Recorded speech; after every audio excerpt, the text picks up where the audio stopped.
વિશ્વાસ છે જે મેં પહેલા કીધું કે 56 કમળ જે છે એ 18 તારીખે 100% ખીલીને આવશે। શું કહેશો, એક યુવા ચહેરા તરીકે તમને મોકો આપવામાં આવ્યો છે અને હવે જે આગામી દિવસોમાં તમારી કાર્યવાહી કયા પ્રકારની?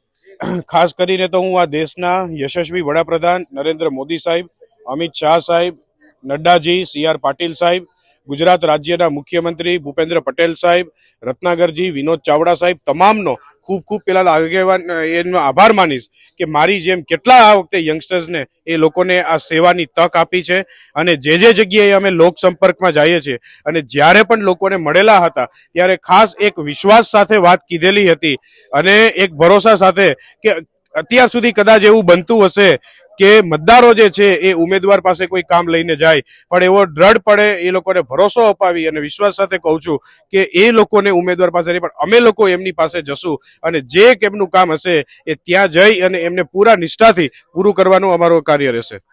જે રીતના કહીએ કે હજુ બીજા તેમના પરિવારજનો જે છે તેમની સાથે જ સીધી વાત કરીશું। તમારા દીકરા છે તે ઉમેદવારી નોંધાવી છે અને પહેલા પણ ગિરીશભાઈ છે તે ચૂંટણી લડતા હતા, હવે તમારા દીકરા લડી રહ્યા છે, તમારો કયા પ્રકારનો સપોર્ટ?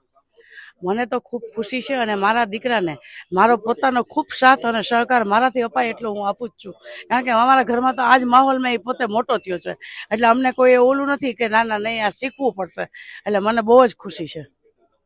જે રીતના જોયું આપે કે જે ગિરીશભાઈ છે અને તેમના પુત્ર જે પાર્થભાઈ છે તે કહી રહ્યા છે 50 કરતા પણ વધુ સીટો છે તે ભાજપના ફાળે જઈ રહી છે અને જે રીતના ચૂંટણીનો જે જંગ જામ્યો છે અને મતદાનની પણ શરૂઆત થઈ છે ત્યારે જોવાનું એ રહેશે કે ભાજપના ફાળે કેટલી સીટો આવે છે અને કોંગ્રેસના ફાળે કેટલી સીટો જાય છે। મતદાનની જે 8 વાગ્યાથી શરૂઆત થઈ ચૂકી છે ત્યારે જુનાગઢ ખાતે ગિરીશભાઈ તેમના પરિવાર સાથે મતદાન કરવા પહોંચ્યા છે, ત્યારે ગિરીશભાઈ સાથે જ સીધી વાત કરીશું। ગિરીશભાઈ, મતદાન કરવા માટે આવ્યા છો, શું લાગે છે જે 60 સીટો છે તેમાંથી 8 તો ભાજપ અગાઉ જ બિનહરીફ જીતી ચૂક્યું છે, હવે કેટલી સીટો ભાજપના ફાળે છે? મને 50+ દેખાય છે, અનુભવ પણ છે 60 ટર્મનો। આ વખતે પાર્થને ટિકિટ આપી, ભારતીય જનતા પાર્ટી જ્યારે પણ યંગ જનરેશનને રાજકોટમાં પણ આ થયું હતું 3 ટર્મ વધારે હોય તો નહીં દેવાની, 60 ઉપર પ્લસ તો આ બહુ સારામાં અમારું નેક્સ્ટ જનરેશન છે ને ભારતીય જનતા પાર્ટીનું, એ અમારા CR પાટીલ સાહેબ, રત્નાકરજી, વિનોદભાઈ ચાવડા, મોદી સાહેબ અને અમિતભાઈ શાહ તૈયાર કરી રહ્યા છે। જુનાગઢનું ખૂબ સારું વાતાવરણ છે, અમે કામ લગભગ 1250 કરોડ રૂપિયાના જુનાગઢના કર્યા છે, એમાં 750 કરોડના તો અમે જમીનની અંદરના કામ કર્યા અને જ્યારે તમે ભૂગર્ભ ગટરનું કામ કરો ને ત્યારે પ્રજાનો રોષ બહાર આવે, પણ હવે જ્યારે પૂરેપૂરા રોડ થઈ જાય ને ક્યારેય પણ ગટરમાં નહીં ભરાય, પાણી જ્યારે બીજા માળ સુધી આવશે તો માણસો રાજી થવાના, પણ જ્યારે અમે જોખમ કરીને ભૂગર્ભ ગટરનું કામ કર્યું, કારણ કે એ કામ બહુ અઘરું હોય છે। એક તો જુનાગઢની નાની નાની શેરીઓ છે, ગલીઓ છે, જ્યાં મેઇન પાવરથી કામ કરવા પડે છે, JCB પણ નથી હાલતું, છતાં પણ અમે હિંમતથી આ બધા કામ કર્યા છે। જે રીતના ગિરીશભાઈ આપના પુત્રને જે આ વખતે ટિકિટ મળી છે ને તેઓ પણ ઉભા છે, શું લાગે છે તેને કેટલા મતો મળશે ને કેવી રીતના તેમનો વિજય હશે? આ જુનાગઢમાં હાઈએસ્ટમાં હાઈએસ્ટ મતથી ચૂંટાય. એક તો વાત આખી પેનલ, બીજું એજ્યુકેટેડ છે, એને અત્યારે MBA કર્યું છે, હોટલ મેનેજમેન્ટ, અત્યારે PhD નું પણ કરે છે. એટલે મેનેજમેન્ટથી માંડીને એને કંઈ બીજું ઘટતું નથી. કારણ કે અમારા સંયુક્ત કુટુંબમાં એનો ઉછેર થયો છે. એટલે કેવી રીતે પ્રજાની વચમાં રહેવું, મને પણ એને જોયેલો જ છે ને, કેમ પ્રજાની વચમાં રહેવું, કેમ ગરીબ માણસને મદદ કરવું. કારણ કે રાજકારણમાં આવવું અને ચૂંટાવું એના કરતાં પણ તમે પ્રજાના કેટલા કામ કરો છો, પ્રજાની વચમાં સુખ દુઃખમાં રહ્યો જ ને. એટલે તો મને હાથ વાત ક્યારે ચૂંટાઈ હોય, પ્રજાના કામ કર્યા હોય તો 7 ટર્મ ચૂંટણીમાં જીતાઈશું ને. પાર્થ પણ ખૂબ સારી લીટથી ચૂંટાય.